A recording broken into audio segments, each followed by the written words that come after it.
Akalain mo yon, sa haba ng panahon na kilala kita, dito pala tayo dadalhin ng tadhana sa harap ng Panginoon at ng mga mahal natin sa buhay.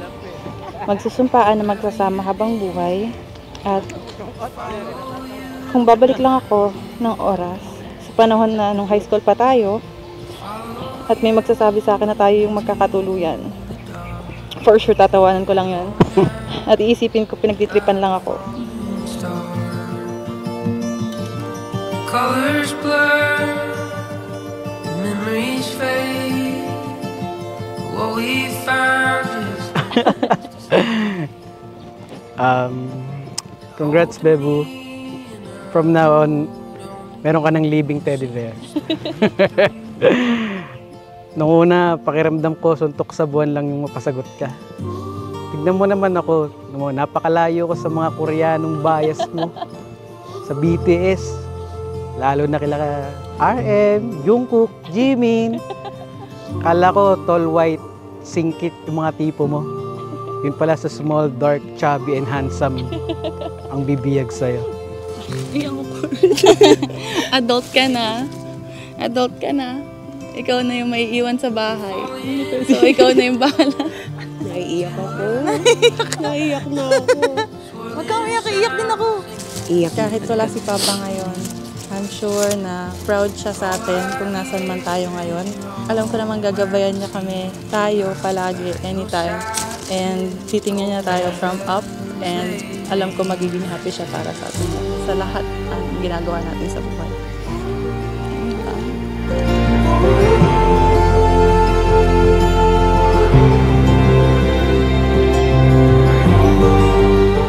Ang pagmamahal ay marunong umintindi. Marunong itong maghintay. Marunong maghintay.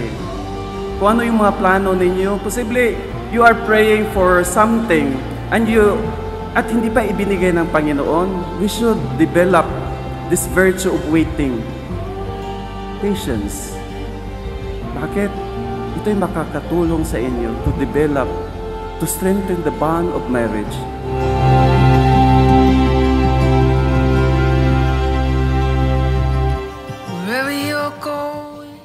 Salamat dahil hindi ko pinilit ang panahon na hanapin ka, pero kusa kang dumating dahil binigay ka ni Lord sa tamang oras at panahon.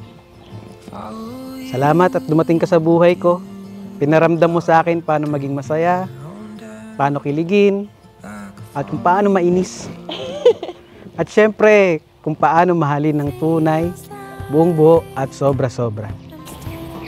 Napaka-unpredictable ng buhay, kaya nagpapasalamat ako na meron tayong common friends na dahil sa kanila, nakita tayo ulit, nagkausap, nagkadebate pa nga. Tapos, eventually, nagkagustuhan. I'm lost in a deep cloud of heavenly scent. Touching. Actually, magkakilala na kami, high school pa lang kami. Tapos, meron lang kaming common friends during the pandemic. Tapos, yun, nagkayaan laging gumala kasi, sabi lumabas after ng pandemic. Doon ako tinamaan kasi lagi niya akong kinukota. May panlaban siya sa akin sa mga debate. Nagkahulugan. Nagsimula na kayo mag-date. Miles of windless summer night air. Secret moments shared in the heat of the afternoon. Out of the stillness, soft-spoken words. Say it again. Always, forever, near and far. Closer together, every night. I will be with you everything. I will do for you. I love you. Always, forever, near and far. Closer together, everywhere. I will be with you everything. I will do for you. Pwede bang kantahin ko na lang? Sa wakas, andito ka na. Natakot pa ako nung simula. Sa wakas, kapiling ka na. Tak, nakalimutan ko yung lyrics. Sa wakas, nandito ka na. Natakot pa ako nung simulan. Sa wakas, Di lang halata. Di lang talaga ako showy, alam mo naman yun. Pero sobrang grateful ako dahil andyan ka. Pangako, araw-araw kitang papatawanin at iinisin. Kakantahan kita sa gabi hanggang ikaw ay antukin. At pangako, magiging masipag ako para sa atin. Dahil gusto kong ibigay ang buhay na gusto mo. Naalala ko nung nanliligaw ka pa lang, sinabi mo sa akin, ako yung prinsesa mo at sagip mo ako palagi. Akala ko hanggang salita ka lang, pero iba ka. Di ka lang magaling sa simula, hanggang dulo, all throughout consistent ka. Sabi nga sa kanta, mahiwaga, pipiliin ka araw-araw. Ikaw sa bawat araw, ikaw palagi. Ikaw sa bawat pag-alis, ikaw sa bawat pag-uwi. Maraming salamat sa pananatili.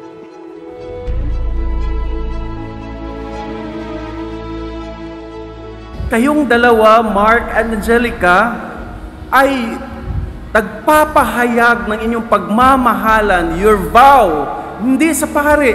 We're just only instrument. But pinapahayag ninyo ito kay Kristo. Kaya si Kristo na kayong dalawa, babae at lalaki, because of Christ, nagiging isa kayo.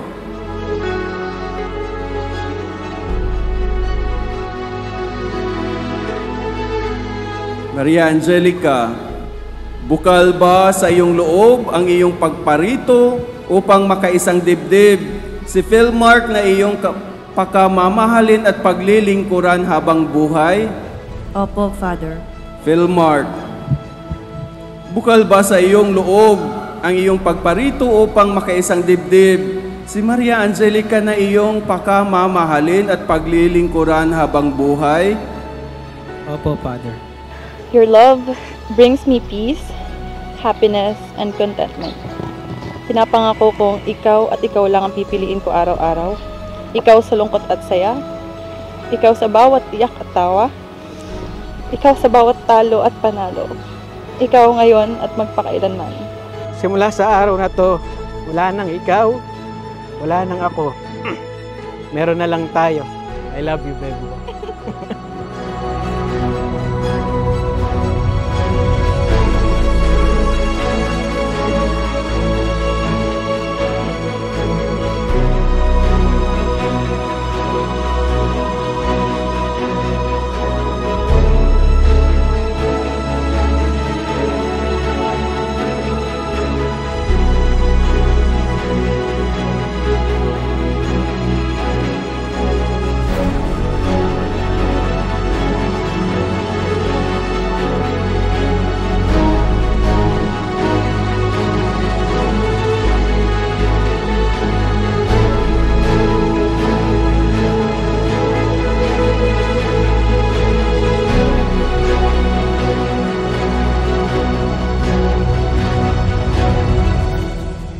I pray that we fight the problem and not each other. I pray for wisdom to help us make good decisions. I pray to not focus on our faults but instead see the best of each other. Bebu, from today onwards, I vow to love you until we're old and gray. Be your home that will be your shelter and keep you warm. And be a loving and supporting wife every step of the way. Mahal na mahal kita. Mr. Philmark Pantaleon.